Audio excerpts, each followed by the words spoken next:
The Swedish police have released a map of 55 areas which they admit to having surrendered total control of to predominantly Muslim criminal gangs. These areas have long had problems with other public service officials such as mailmen and firefighters when they've been attacked, when they've tried to enter these areas, but now it is the police themselves that are being attacked.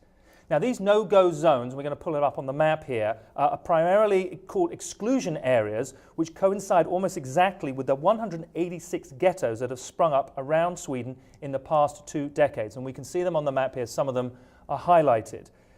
So, Mark, this is a really sort of troubling development for Sweden, a country that prides itself on having a robust welfare state, a country that offers free Swedish language lessons to immigrants in these areas. There was a number of riots in 2013, over the summer of 2013, in these areas as well. And it seems as though the situation has got worse rather than got better.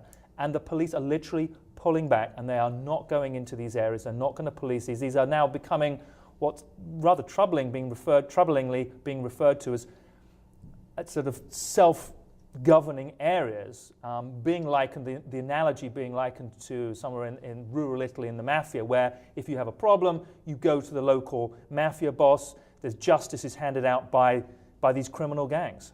Yeah, it's sort of an inherent problem of this open immigration policy that they have, where they're allowing people in specifically from countries, a Middle Eastern area where there's political strife, human rights violations, war, and so they're having sort of an open policy of receiving people who then, don't have opportunities and are reliant upon government services, but they don't integrate necessarily into the culture, and now there are whole areas where people are even warned, don't go there. It's not safe for you. Yeah, it's making. I can't see how this is helpful in any way, shape, or form. I mean, one of the obvious issues to focus on is unemployment. And unemployment in Sweden, they've been battling against it. They've been trying. Again, they're fighting like the most of Europe against the recession and feeling as though they've been winning that battle. It seems as though perhaps the numbers are being skewed erroneously and incorrectly.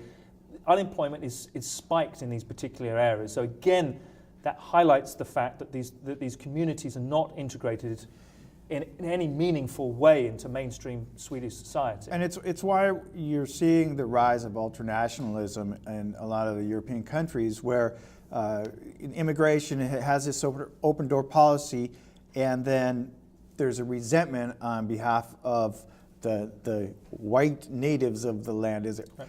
and there's rising ultranationalism that is really going to lead to further conflicts, and this is not going to get better. It's only going to get worse. It's a difficult no-win situation, because they're a very sort of liberal policy of allowing people in who are fleeing from countries where their lives are really miserable, and they have the liberal policy of then, taking care of people if they don't have an opportunity to have a job.